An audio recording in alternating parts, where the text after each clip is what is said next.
Muy buenas, me encuentro en el puente de Vizcaya. No pensaba yo estar hoy aquí, pero la providencia me ha traído. Este es un puente transbordador construido a finales del siglo XIX. Es un puente, pues como dice la palabra, que transborda las personas y los coches atravesando esta ría de Bilbao, puesto que la orilla de Guecho y la de Portugalete pues están separadas por esta ría de 160 metros. Estáis viendo ahora mismo ahí cómo está funcionando el puente y cómo se está el transbordador moviendo. Y ese es, bueno, pues este es el puente de Vizcaya, si conocéis algo más. Falté a la cita del domingo pasado comentando un poco las lecturas y como algunos me estáis insistiendo, entiendo que es el Señor quien lo hace. Yo pues poco puedo decir, quizá vosotros os diga más el Señor. A mí las lecturas del domingo pasado me parecieron que fueron unas lecturas que al final hablaban de los diferentes encuentros que podemos tener con Dios, ¿no? Si recordáis, y de esto podemos alimentarnos toda la semana, por eso es muy importante pues ir a misa los domingos, ¿no? Porque de alguna manera la palabra va reposando, ¿no? Como la buena comida o el buen vino, ¿no? Que reposados están mejor, ¿no? En la primera lectura Elías se encontraba con Dios y Elías era fue el gran profeta de Israel, ¿no? Y representa pues con esa espada de fuego, ¿no? Ese encuentro con Dios en mitad del fuego, de la tormenta, de esas grandes hazañas que por otra parte pues fueron las que a Israel le dieron a entender que Dios existía, ¿no? Imaginaos que Israel, cuando estaba esclavo en Egipto y de repente pues llega un hombre llamado Moisés que habla en nombre de Yahvé y les saca de Egipto y parte el Mar Rojo en dos y ven cómo los egipcios mueren. Ante todas esas hazañas empiezan a creer en ese Dios que les ha liberado, ¿no? Ese sería, por decirlo así, el primer encuentro con Dios, ¿no? Que todos tenemos de alguna manera o de otra, ¿no? Ese primer encuentro que es como muy fuerte, ¿no? Como muy tormentoso, como muy lleno de grandes intensidades, ¿no? Es como hacer puenting desde el puente de Vizcaya, que se puede hacer también. Son emociones fuertes que cuando llegan, pues ciertamente te transforman, ¿no? Vengo de una peregrinación donde algunos jóvenes se han encontrado por primera vez con un grupo católico que vive de manera católica y claro, se quedan admirados de ver cómo es ese vivir católico en el cual pues hay alegría, hay generosidad, hay olvido de uno mismo en favor de los demás, hay una recepción de todos sin juzgar. Claro, esas primeras emociones fuertes, ahí es un primer encuentro con Dios grande, fuerte, que todos hemos tenido en nuestra vida y si no lo habéis tenido, pues estáis en el momento de buscarlo para tenerlo. Claro, quien no lo busca, pues no lo encuentra, ¿no? Pero después pasa lo que le pasó a Elías. ¿Qué le pasó a Elías en la primera lectura? Pues le pasa que le dice Dios, mira, que voy a pasar, prepárate. Pasa un terremoto y no está él. Pasa un huracán y no está tampoco Dios ahí. Viene un gran fuego, Elías que era bombero profesional y tampoco estaba ahí Dios, ¿no? Y de repente se siente una suave brisa y resulta que está ahí Dios, ¿no? Y Elías se levanta y se pone en pie y se prepara para encontrarse con él, ¿no? ¿Qué quiere decir esto?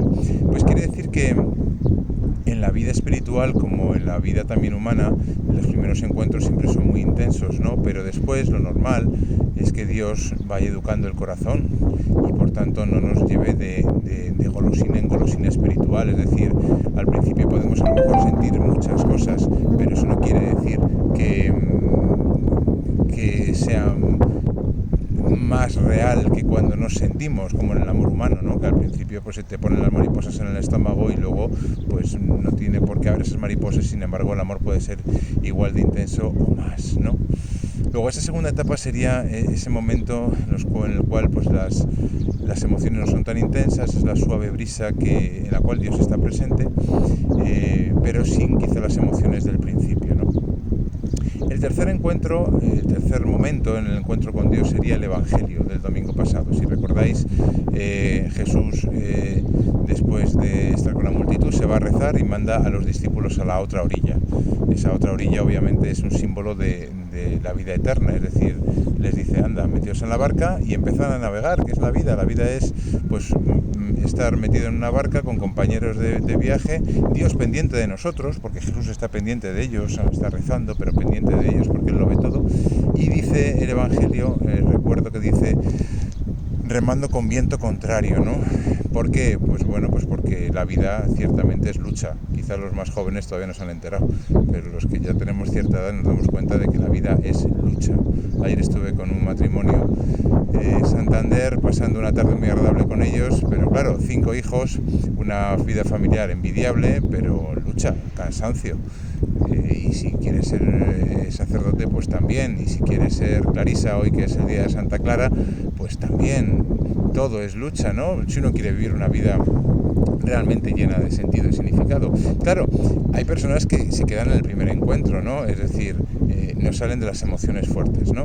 Por eso hay adicciones, porque la gente se esclaviza al sexo, al alcohol, a las drogas, a esas emociones fuertes que te producen placeres intensos y donde tú crees que está la felicidad, ¿no? Porque son incapaces de pasar a la segunda etapa, es decir, la tranquilidad de cero emociones fuertes, pero una gran intensidad de amor y de significado en la vida, o tercera etapa están de las luchas y de las batallas, ¿no? Del día a día, ¿no? Y entonces, bueno, pues estos que estaban los discípulos batallando y peleándose con el viento, de repente Jesús aparece y le dice: ánimo, soy yo, no temáis. Ellos, ¿qué es lo que pasa? Que creen que es un fantasma. Esto es muy propio, ¿no? Al principio, cuando sentimos a Dios, decimos, claramente que es Él, ¿no? Y sin embargo, cuando vienen las batallas, tercera etapa, como que empezamos a dudar y decimos, todo lo que viví en la primera etapa fue un fantasma, ¿no? Me lavaron la cabeza, realmente estaba en una burbuja, todo tipo de expresiones que nos hacen dar a entender que en el fondo es el diablo, el enemigo que existe y que nos susurra al oído, pues que Dios no existe. Y es mentira, Dios está ahí, está viendo nuestras batallas, pero es un buen educador, es un buen padre que quiere que sepamos remar contra el viento con la confianza de que Él nos está protegiendo, su providencia entiende que esas batallas y ese remar viento en contra forma parte de la vida. Pedro reacciona de una manera muy curiosa al estilo de Pedrito, que es muy vehemente, y le dice: si eres tú, mándame ir a ti, ¿no? Como que le pide una prueba al Señor, y el Señor le dice: pues ven aquí para acá, ven acá para acá. Y Pedro pues hace lo inaudito, sale de la barca, él que era pescador, que había visto cómo se hunde al salir de la barca y empieza a andar sobre el agua. Bueno, esto nos pasa en la vida, ¿no? Situaciones en las cuales nosotros creemos que es imposible sobrellevarlas, situaciones de cruz, situaciones de sufrimiento, de viento en contra, donde vemos que somos incapaces, con la ayuda de Dios, con la fuerza de Dios, con el mandato de Dios, con la confianza de que Dios está detrás, somos capaces de sacarlas adelante. Pero, ¿qué es lo que le pasa a Pedro? Que cuando el viento sopla fuerte, más fuerte, empieza a dudar de Dios y por tanto empieza a dudar de sí y por tanto empieza a hundirse. Fijaos, el diablo normalmente nos suele quitar confianza, nos suele quitar autoestima. Esto es curioso porque podríamos pensar, pues que el cristianismo como que quiere humillarnos, y es todo lo contrario. El diablo es realmente el que nos quita autoestima, o sea, nos resta valor, y al revés, Dios nos da mucha fuerza y mucha estima. ¿Por qué? Porque cuando confiamos que Dios está detrás, nos atrevemos a las grandes cosas. El humilde es realmente el que se atreve a todo. No me refiero a hacer locuras, pero me refiero a que si Dios le ha puesto en una situación difícil en la vida, pues dice: yo sé que Dios está ahí detrás, yo me lanzo. ¿Qué es lo que pasa con Pedro? Que deja de mirar a Jesús, empieza a mirarse así y entonces dice: yo no puedo. Y claro que no puede. Uno no puede con las situaciones difíciles de la vida si no es con la ayuda de Dios. Conclusión: en las dificultades y en las tormentas, tercera etapa de la presencia de Dios, confiar en Dios, saber que Él está ahí, que Él es un buen Padre, que no nos quita las tormentas y que nos dice: confía en mí, anda sobre el agua aunque te parezca imposible. Pedro lo hizo mientras confió en el Señor. Bueno, si nos hundimos, no pasa nada. Jesús rescató a Pedro y nos rescata a nosotros tantas veces de esas situaciones de cruz. Y cuarta etapa en esta presencia de Dios, segunda lectura. Si recordáis, San Pablo en el capítulo 9 de Romanos dice: estoy dispuesto a perder incluso al Cristo porque me duele en el corazón que mis hermanos judíos no lo hayan conocido. ¿Qué quiere decir esto? Pues que cuando uno se encuentra con Dios, no solamente está dispuesto a pasar las batallas que haya que pasar en la vida, ¿no? Sino que también está dispuesto a, ¿cómo decirlo?, a sufrir lo que San Juan de la Cruz llamaba la noche oscura del alma, por el bien de otros hermanos. Es como una especie de intercambio, lo que llamamos en el credo la comunión de los santos, ¿no? Una especie de vasos comunicantes, ¿no? Es decir, Señor, yo tengo mucho, quítame un poco de todo este mucho que me das y dáselo a aquellos que no lo tienen. Esos que están adictos al sexo, al alcohol, a las drogas, que no pueden salir de esas emociones intensas porque se creen que ese es el significado de la vida, pues sácales de ahí a cambio de que yo me ofrezco a que no estés tan presente en mi vida, no te sienta tanto, incluso vea como un poco oscuridad en mi vida, ¿no? Esto los santos, los místicos como Santa Teresa o San Juan de la Cruz, ¿no?, lo han desarrollado mucho, la famosa noche oscura del alma, pero hay almas contemplativas, es decir, que rezan y que están en clausura, que dicen que el mundo, ¿qué sentido tiene que estéis ahí encerradas? Mejor hacer caridad. No tienen ni puñetera idea, con perdón, de lo que es la vida espiritual. ¿Por qué? Porque la vida espiritual son esos vasos comunicantes en los cuales esas mujeres, y sobre todo porque son mujeres también hombres, están delante de Dios ofreciéndose para que otros muchos que estamos en el mundo mareando la perdiz, buscando emociones intensas porque somos incapaces o niñatos o inmaduros de pasar a etapas más adelante, pues ellas se ofrecen para que nosotros vayamos más adelante. Recuerdo una carmelita que una vez dijo: Señor, nos lo contaba, ¿no?, con humildad, me ofrezco a hacerme picadillo por las almas, ¿no?, dando a entender que a ella no le importaba no sentir nada a Dios con tal de que otras almas se encontrasen con Él. Claro, esta cuarta etapa es la etapa de los avanzados, es decir, de aquellos que tienen tanta confianza en Dios que, bueno, pues no les importa a veces no sentirle, incluso sentir lo contrario.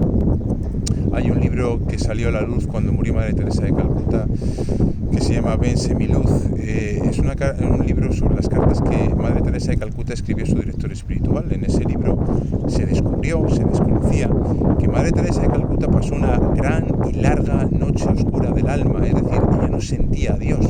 Sin embargo, siempre la veíamos en la televisión, pues con una sonrisa de oreja a oreja, entregándose por los demás, como si estuviese, pues eso, en la panacea, ¿no? Claro, Dios, que es un buen Padre y que va modelando los corazones, Dios Padre lo hace a imagen de su Hijo. Jesús también en la cruz dijo: Dios mío, ¿por qué me has abandonado? No es que Jesús desconfiase de su Padre, es que no le sentía, y fue lo que dijo: ¿por qué me has abandonado?